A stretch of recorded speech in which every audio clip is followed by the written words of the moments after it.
Bonsoir. Je vais me présenter succinctement puisque certains dans la salle me connaissent mais d'autres ne me connaissent pas. Donc je m'appelle Dominique Bécard-Roger, je suis consultante en ressources humaines depuis 25 ans, plus spécialement chargée actuellement de reclassement dans des plans sociaux, dans des usines qui ferment ou qui licencient une partie de leur personnel. Donc je connais très bien la problématique de l'emploi et de la formation.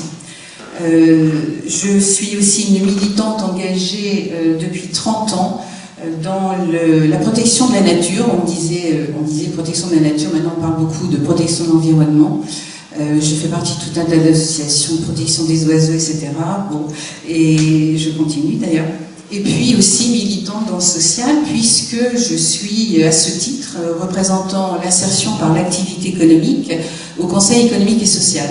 Alors l'insertion par l'activité économique, j'en dis deux mots, ce sont toutes ces structures, les associations intermédiaires, les entreprises d'insertion, les entreprises intérim d'insertion, qui favorisent la remise à l'emploi de personnes très éloignées de l'emploi par des problèmes sociaux et des problèmes de qualification et qui ont besoin de structures, de SAS pour retrouver le monde du travail, le monde de l'économie pure.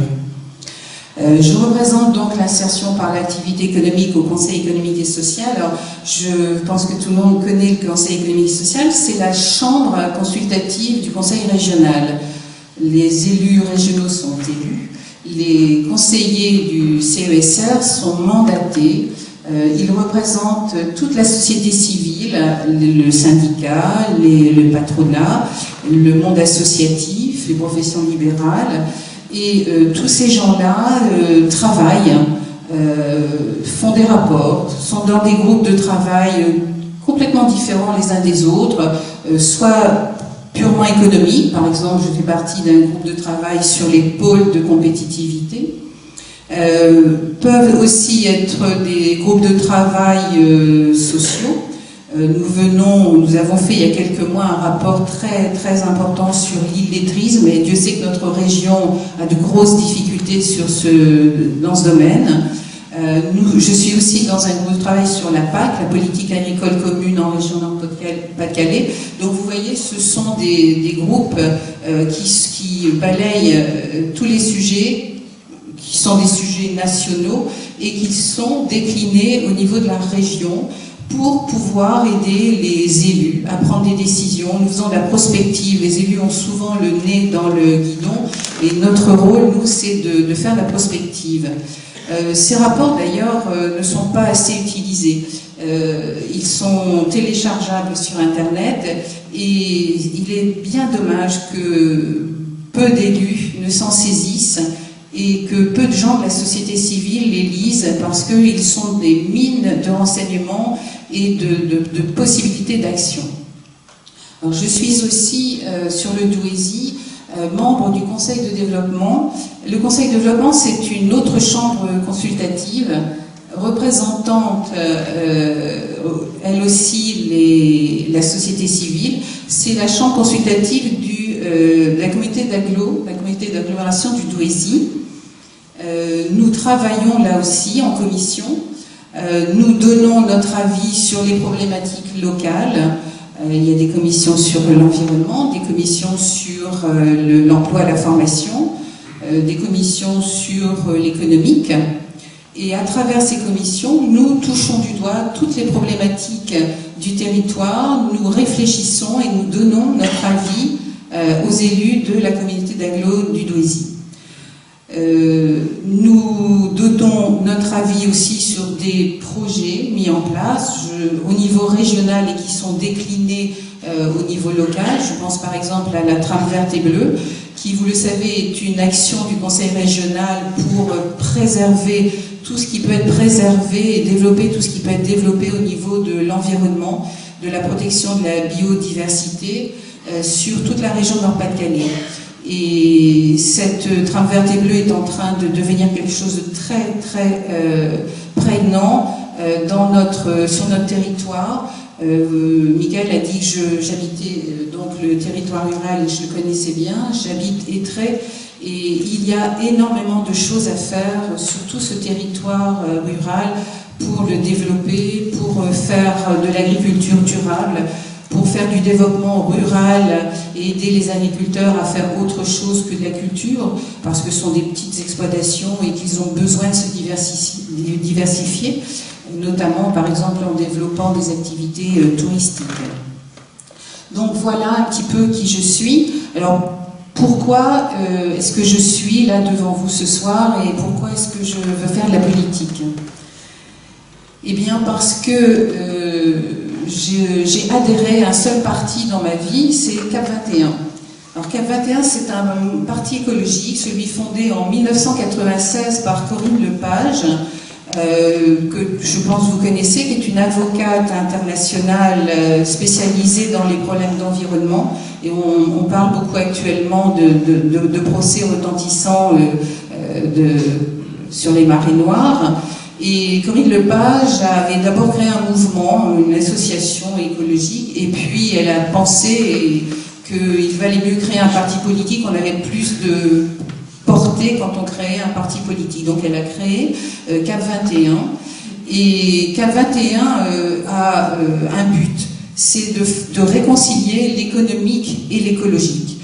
Alors je ne vais pas ici critiquer des confrères, des gens qui sont dans d'autres partis écologiques, mais il faut quand même savoir que le parti Corinne Lepage, CAP 21, c'est un parti qui ne veut pas opposer l'environnemental et l'économique. C'est absolument impossible d'opposer les deux entités.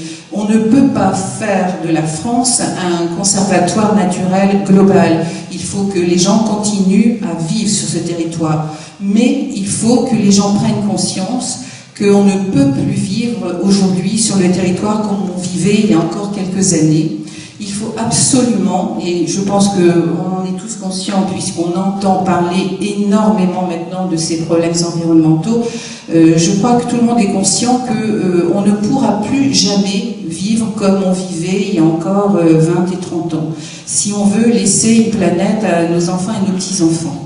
Donc Corinne Lepage crée ce mouvement 96, j'y adhère, et elle a évidemment cherché à avoir 500 signatures pour se présenter au présidentiel.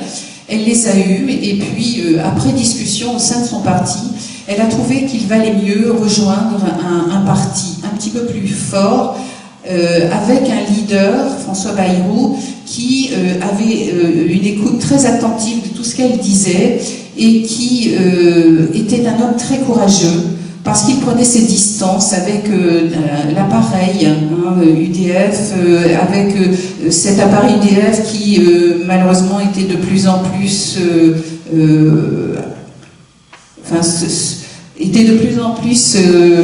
accoquiné avec l'UMP. Et donc François Bayrou et Corinne Lepage ont discuté, et François Bayrou a accepté de prendre la plupart des propositions de CAP 21.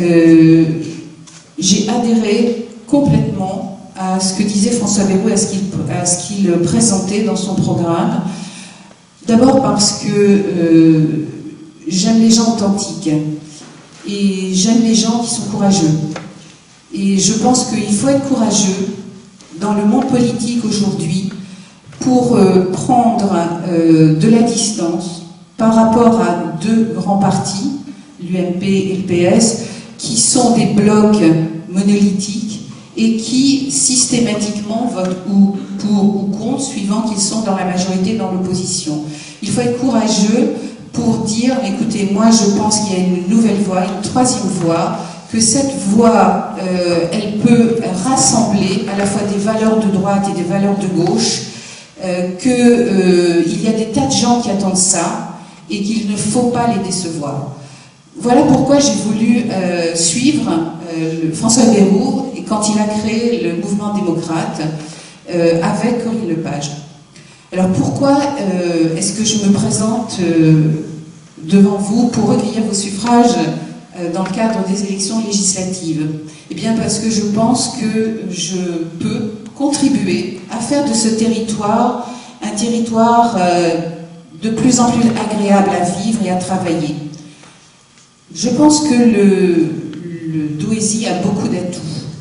une situation centrale entre la métropole lilloise et l'ancien bassin minier qui est en train de renaître de façon éblouissante, qui a, comme l'a dit Michael, un côté très urbain, avec une ville Douai qui est très belle, bon, actuellement peut-être un peu moins à cause des travaux, mais qui est très belle, qui a un beffroi qui est le plus beau de tous les beffrois classés au patrimoine mondial de l'UNESCO, qui a des atouts culturels et qui ne met peut-être pas assez en valeur tous ces atouts-là pour attirer des chefs d'entreprise, des PME, des TPE innovantes. Donc je voudrais me battre avec tous les acteurs locaux, tous les partenaires du territoire pour faire que le Douaisis soit demain un territoire avec beaucoup moins de jeunes non qualifiés et sans emploi. C'est une des particularités de notre territoire. Il y a beaucoup de jeunes, mais malheureusement, ils sont peu qualifiés, donc ils ne trouvent pas d'emploi. Je pense que cette troisième voie novatrice, c'est la voie de l'avenir. Alors c'est vrai que ça va être difficile pour ces élections législatives. C'est vrai qu'il va y avoir une vague bleue. Les sondages le disent, mais méfions-nous des sondages. C'est vrai qu'il faut être un petit peu inconscient pour partir dans cette bataille. Mais je crois que nous travaillons pour l'avenir. Depuis que je suis en campagne, et moi elle a été très courte, j'ai rencontré beaucoup de jeunes. Tous ces jeunes ont envie de changement. Ils ont envie d'une autre vie politique. Ils ont compris que le MoDem pouvait être une espérance. Et je pense qu'il ne faut pas les décevoir. Je crois que si nous voulons que les jeunes maintenant s'impliquent beaucoup plus dans la vie associative, dans la vie politique, il faut leur donner un autre éclairage de la vie. Il faut qu'on leur montre un autre exemple de ce qui se passe actuellement, de ces rivalités droite-gauche, de cette incapacité à discuter les uns avec les autres. Il n'est quand même plus possible que sur un territoire aussi petit que le Douaisis, les acteurs, les élus, les gens de la société civile ne travaillent pas plus ensemble. Je crois que c'est le rôle essentiel d'un député de faire en sorte que tous les acteurs du territoire puissent travailler ensemble. Et d'ailleurs, quand je serai élu, non pas si je suis élu, quand je serai élu, je passerai plusieurs semaines à aller sur tout le territoire pour écouter les gens, pour entendre